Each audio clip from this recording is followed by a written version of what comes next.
I'm Azaria Tagaya, and this is Nightline, the top stories. PM orders Ministries to submit monthly report on performance and contributions.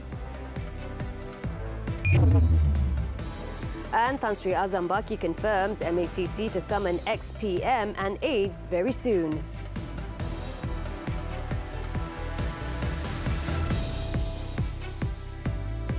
Good morning. Prime Minister Datuk Seri Anwar Ibrahim on Monday instructed the Secretary-General of the respective ministries and department heads to submit monthly reports on the progress of government projects and contributions of civil servants. Anwar, who's also the Finance Minister, said the report has to be submitted to the Chief Secretary to the Government, Tan Sri Muhammad Zuki Ali. The Prime Minister said normally in his discussions with department heads and the Chief Secretary to the Government, they will request for allocations and more projects. He said they can do that, but there is a new method that the government wants to introduce. Kita tidak tunggu banyak laporan 1 tahun. Tiap bulan ada kemajuan yang jelas. Dan sumbangan sudah melaksanakan sama ada menjadikan negara ini seperti di doa tadi, negara madani ataupun ekonomi madani. Dan dasar-dasar yang kita telah cerahkinkan. He said this in his speech at the monthly assembly with staff of the Prime Minister's department in Putrajaya. Anwar also called on the ministries to use a different and bolder approach in implementing projects. The government, he said, will continue with the all policy that brings benefits to all, but the approach to be used will be different. The Malaysian Anti-Corruption Commission, MCCC, will soon be calling in a former Prime Minister to facilitate investigations regarding 700 million ringgit spent under 2 previous federal administrations for promotion and publicity purposes. MCCC Chief Commissioner Tan Sri Azambaki said the former leader is one of at least 4 individuals who will be called in to facilitate the investigation, which includes the former Prime Minister's aides. Yang pentingnya kita nak tengok bagaimana duit itu dibelanjakan. Itu penting.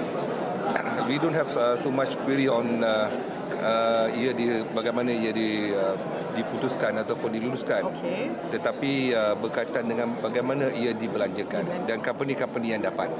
Itu penting. He said they are expected to be called in within this week or next week at the latest. Azam said the investigation is focused on the expenditure of the funds and also on the companies that received the funds. Earlier, it was reported by the media that the MCCC had initiated a preliminary probe into the 700 million ringgit allocation made by 2 previous governments for their promotions and publicity agenda between 2020 and 2022. Meanwhile, commenting on the ongoing Aman Palestine Berhad investigation, Azam said progress is nearing completion and the Commission is obtaining confirmation on several more matters related to the case. In addition to investigating how the money received by Aman Palestine was spent, Azam said the MCCC also needs to investigate the companies that were established involving funds obtained from the public. Betul ke wang itu dihantar ke pihak bukan saja Palestin, ke dikatakan Syria dan sebagainya? Dan bagaimana ia dihantar? Ini menjadi satu persoalan kepada pegawai-pegawai penyiasat seperti contohnya pelaburan yang dibuat membeli gold bar dan sebagainya. Ini perkara yang perlu kita siasat.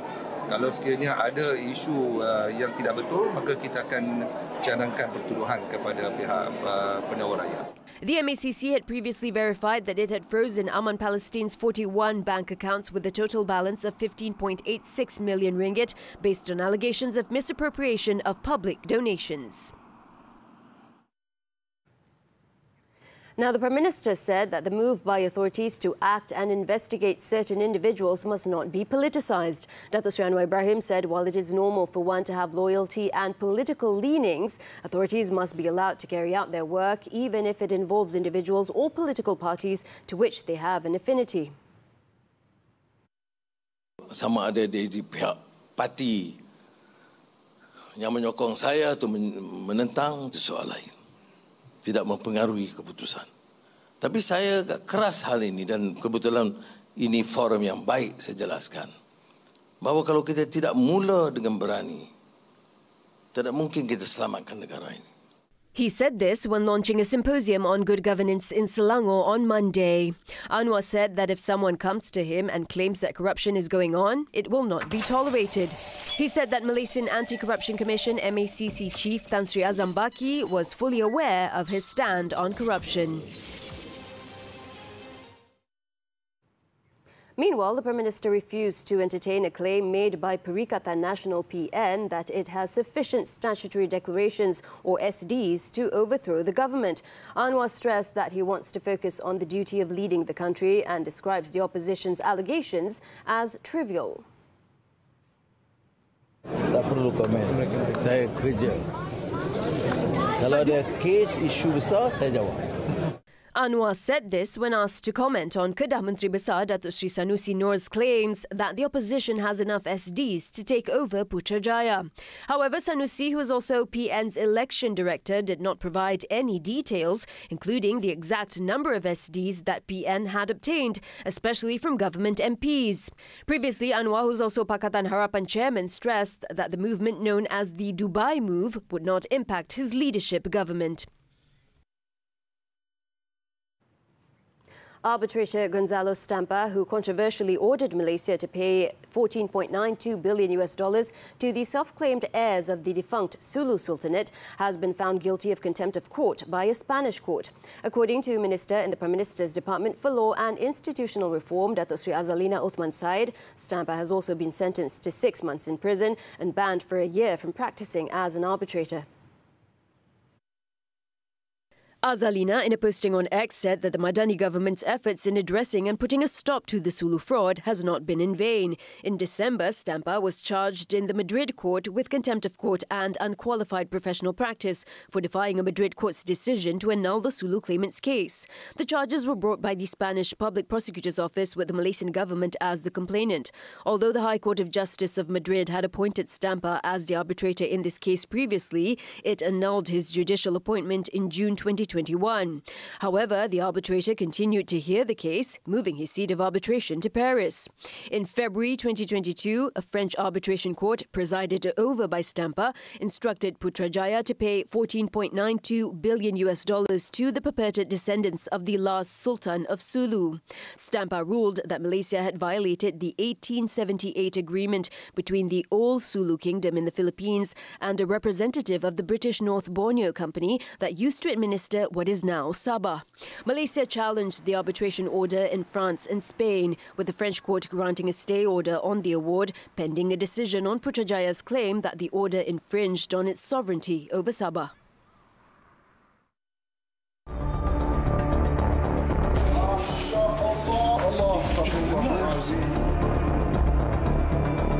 Penemuan seorang remaja orang kelainan upaya OKU yang dikurung di dalam sebuah rumah sehingga badannya kurus kering umpama mayat.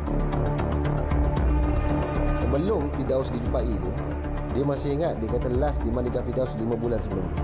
So 5 bulan Firdaus tidak dimandikan dan tidak ditukar pakaian.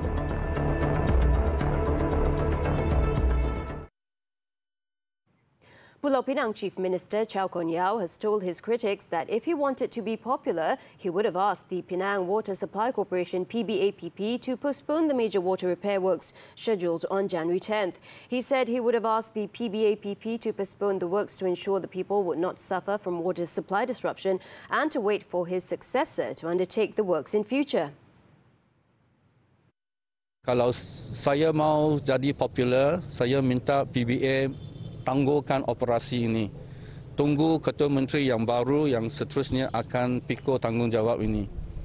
Tetapi kewajipan, tanggungjawab dan conscience saya tidak membenarkan saya buat begitu. He said this to the media after checking on the jumbo tankers at the compound of the City Stadium in Georgetown on Monday as a preparation for the impending scheduled water supply disruption from January 10th to January 14th. The 4-day water supply disruption would affect some 590,000 consumers in the state, including non-domestic consumers in all key industrial areas. The interruption was to cater to 2 major valve replacement works in Sungai Dua, Butterworth, and would be the first major planned disruption in nearly 3 decades. Chow Yeow and PBA-PP have come under fire from various quarters following the planned water supply disruption, including from his predecessor Lim Guan Eng. Elaborating, Chow said they had reached the 48-hour countdown and any criticism, reasons and explanations had sufficed for the past 1 month. Earlier, Chow said all preparations have been put in place to face the impending water supply disruption. Police have arrested an officer with a law enforcement agency who is suspected of acting as a transporter in Sabah's largest drug syndicate. Deputy Inspector General of Police, Datuk Seri Ayub Khan Maidin Piche, said the 43-year-old officer was arrested on December 29th in the Klang Valley. Kita ada buat satu lagi tangkapan atas seorang pegawai agensi penguatkuasa yang bertindak sebagai transporter. Umur 43 tahun, dia ditahan, dia bertugas di Lembah Kelang. Sebelum itu pernah bertugas di Sabah. Dan ini menjadikan keseluruhan tangkapan semua kita 11 orang sekarang ini.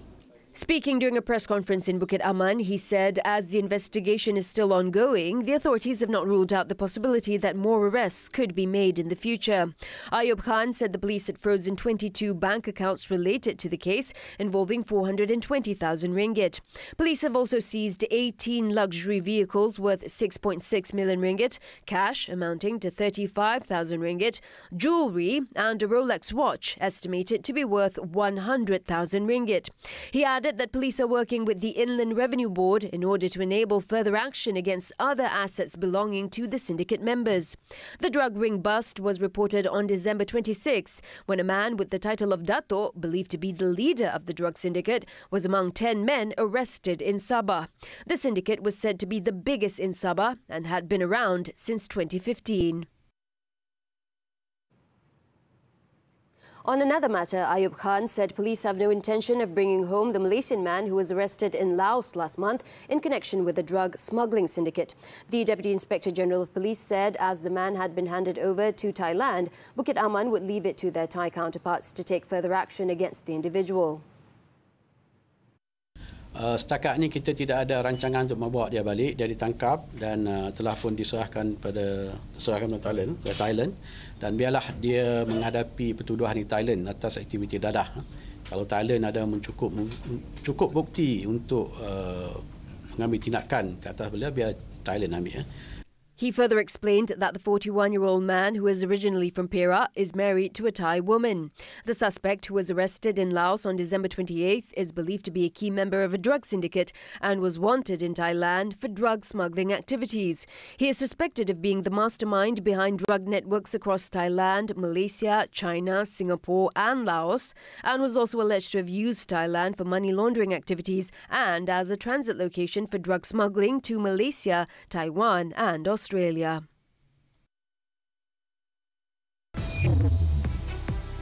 Pakistan bomb blast kills 5 cops. News from the foreign front when we return.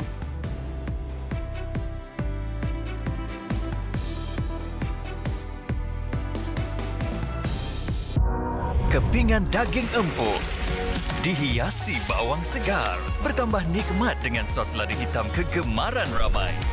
Prosperity Burger kembali.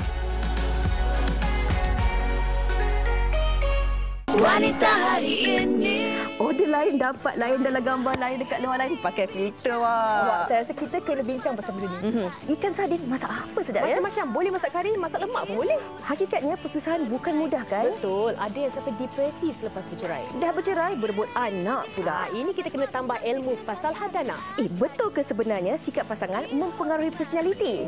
Mungkin juga. Semua ini di WCT TV3 dan boleh stream HD ditonton. Wanita hari ini. Pangkalan data utama atau padu, ketahui fungsinya untuk mengukur sosioekonomi rakyat. Alah, kenapa? Gatallah kulit kepala ni. Kulit kepala kering. Kalau ada masalah kulit kepala, jangan ambil mudah. Fenomena ribut solar, fahami. Jangan buat andaian sendiri ya. Isu rawatan estetik murah kembali buat Ona. Ramai yang dah menjadi mangsa. Tahun baru, misi penuhi tabungan dalam soal wang. Semua ini dalam MSI, Isnin hingga Jumaat 9.30 pagi. Juga stream HD ditonton. Kasih sayang bukanlah boleh diukur dengan wang atau kemewahan kerana semua tu takkan pernah kekal. Jadi, kita didiklah diri kita untuk ikhlas dalam semua perkara yang kita lakukan termasuklah dalam berkasih sayang.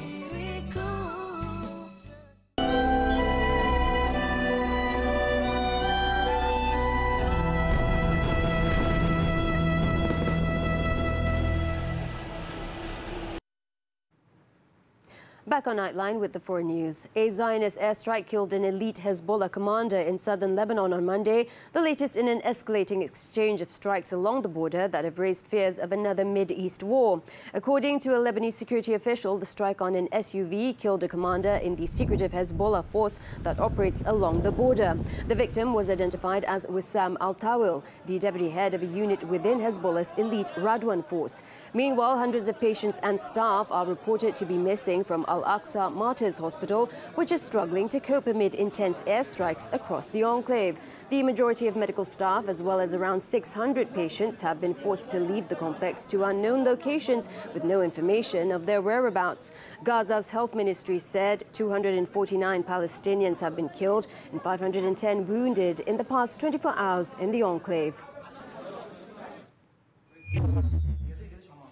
Meanwhile, the bodies of two brothers killed in a Zionist airstrike that hit their house in Deir al-Balah left a Rafah hospital on Monday. The two children suffered serious injuries and could not receive the treatment they required at the local Shuhada al-Aqsa hospital. Family friend Jihad Baraka helped carry the shrouded bodies of Sami Bilal Abu Isa, 11, and Muhammad Bilal Abu Isa, 9, out of the hospital before they were loaded into a waiting ambulance. سامي بلال أبو عيسى ومحمد بلال أبو عيسى ناس على الفطرة، يعني ناس غلابة ولا لهم في أي جهة ولا إنهم شغلة، هم نايمين قصفتهم الطيارة الصبح الساعة 6:30 بإنه ما ضلش أي شغلة. الوضع خطير عند مستشفى الأقصى، فيش أي حاجة إنه يعالجوا الناس، فيش دكاترة ضلوا في المستشفى، كله أخلى لأن الوضع خطير.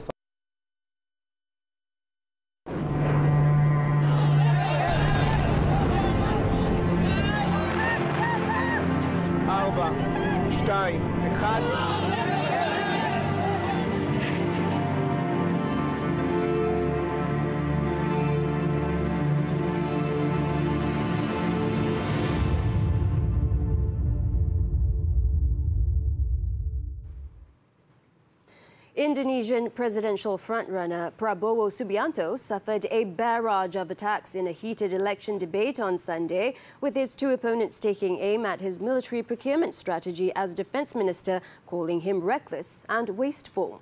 His rivals, former Jakarta Governor Anies Baswedan and former Central Java Governor Ganjar Pranowo, targeted Prabowo's decisions during his 5-year tenure, including a scrapped deal to buy 12 fighter jets for $801.6 million that were previously used by Qatar.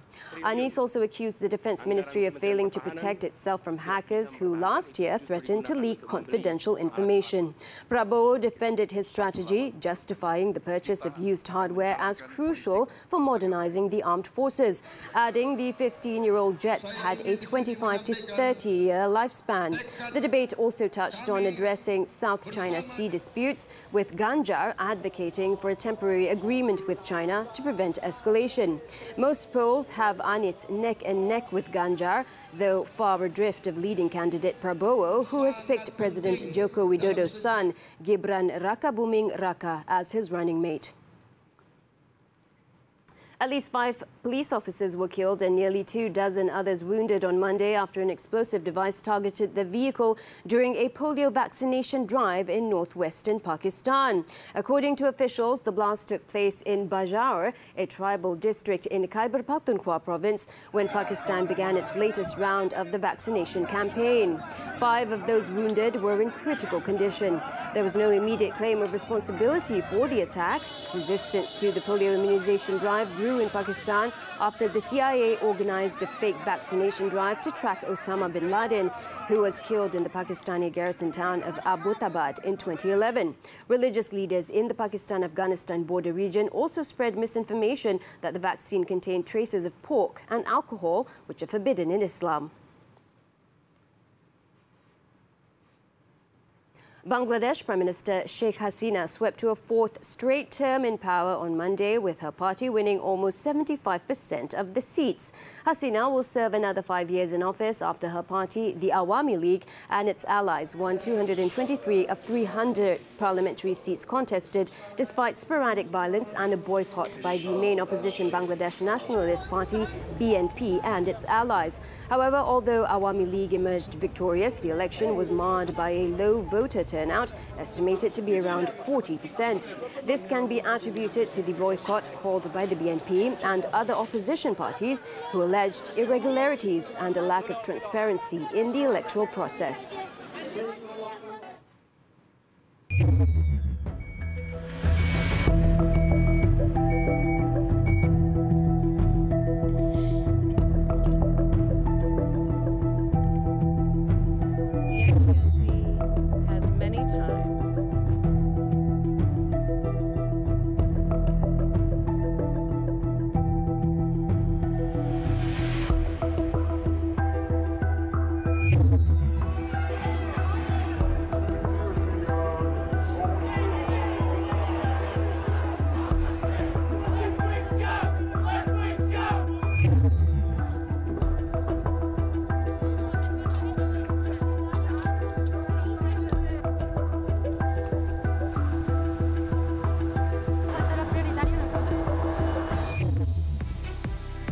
Arsenal after this breather.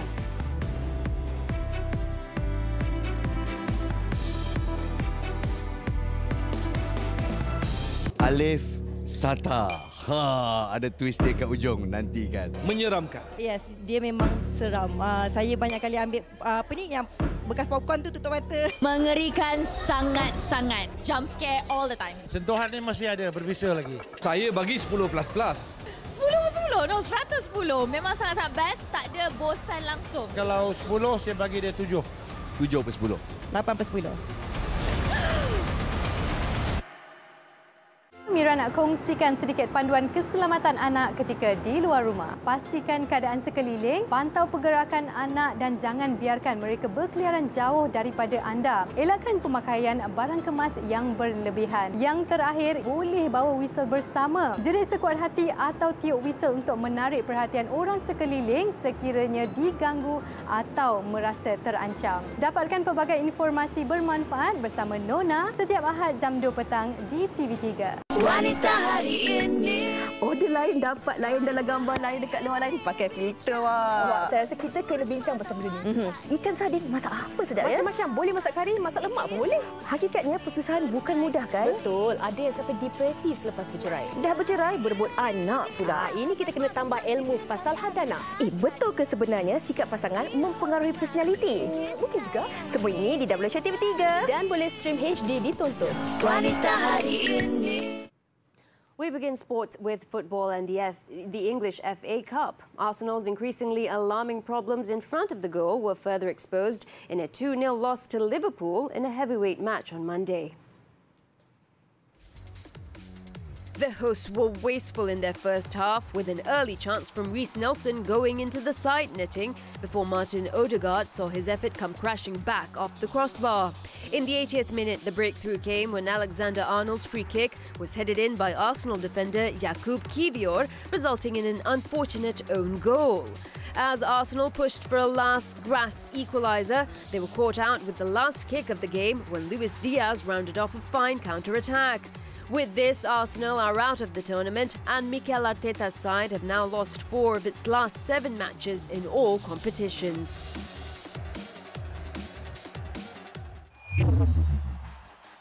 In another match, Phil Foden scored twice as Manchester City cruised into the 4th round of the FA Cup with a 5-0 win over Huddersfield Town on Sunday.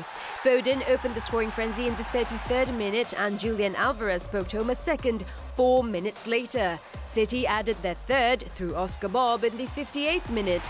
Foden added his second with a precise shot from the edge of the area in the 65th minute, and 9 minutes later, Kevin De Bruyne teed up fellow substitute Jeremy Doku to seal a convincing 5-0 victory.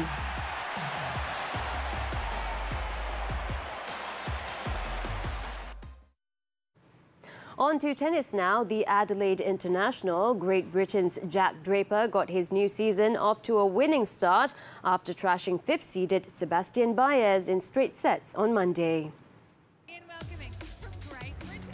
The big serving left armour made light work of the world number 26 in a 6-1, 6-3 victory, winning in just 78 minutes. The win secured 22-year-old Draper a spot in the next round on Wednesday while he awaited his opponent.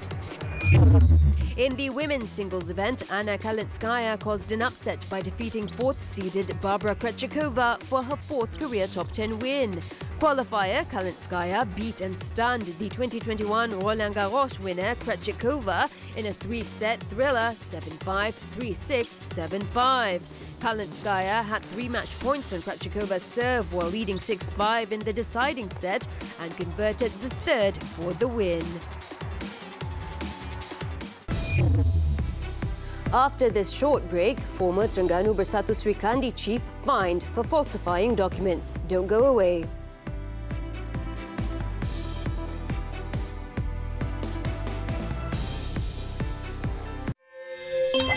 Terbaru di Tonton. Terkenal sebagai pejuang rakyat. Suara rakyat.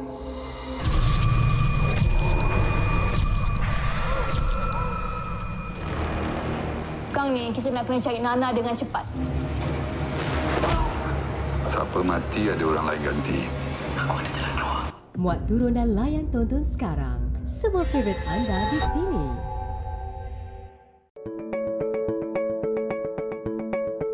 Makanlah apa anda nak makan. Yang penting makan sebelum lapar, berhenti sebelum kenyang. Sentiasa sulam dengan air kosong, banyakkan sayur serta serat dan kurangkan lemak dan juga gula. Senang je kan nak amalkan pemakanan sihat. Yang penting anda enjoy makanan anda. Saksikan Hello Doktor Ahad 5.30 petang di TV3. Pangkalan data utama atau padu, ketahui fungsinya untuk mengukur sosioekonomi rakyat. Alah, kenapa? Gatallah kulit kepala ni. Kulit kepala kering. Kalau ada masalah kulit kepala, jangan ambil mudah. Fenomena ribut solar, fahami. Jangan buat andaian sendiri ya. Isu rawatan estetik murah kembali buat ona. Ramai yang dah menjadi mangsa. Tahun baru, misi penuhi tabungan dalam soal wang. Semua ini dalam MSI, Isnin hingga Jumaat 9.30 pagi. Juga stream HD ditonton. Thanks for staying with us. The Kuala Terengganu Sessions Court on Monday imposed a fine of 5,000 ringgit on the former chief of the Terengganu Bersatu Sri Kandi, or Women's Wing. This was after she pleaded guilty to falsifying a document related to a back-to-school program 4 years ago. Judge Muhammad Azhar Uthman handed down the sentence on 45-year-old Roslilawati Mukhtar, who was also the chairman of Pertubuhan Community Gemilang Terengganu, and ordered her to serve 2 months in prison if she fails to pay the fine. According to the charges, she had dishonestly submitted a falsified document listing 100 names for the back-to-school program dated December 17th, 2020 for the sum of 5,000 ringgit. She was charged under Section 471 of the Penal Code, which is punishable by up to 2 years imprisonment or fine or both upon conviction.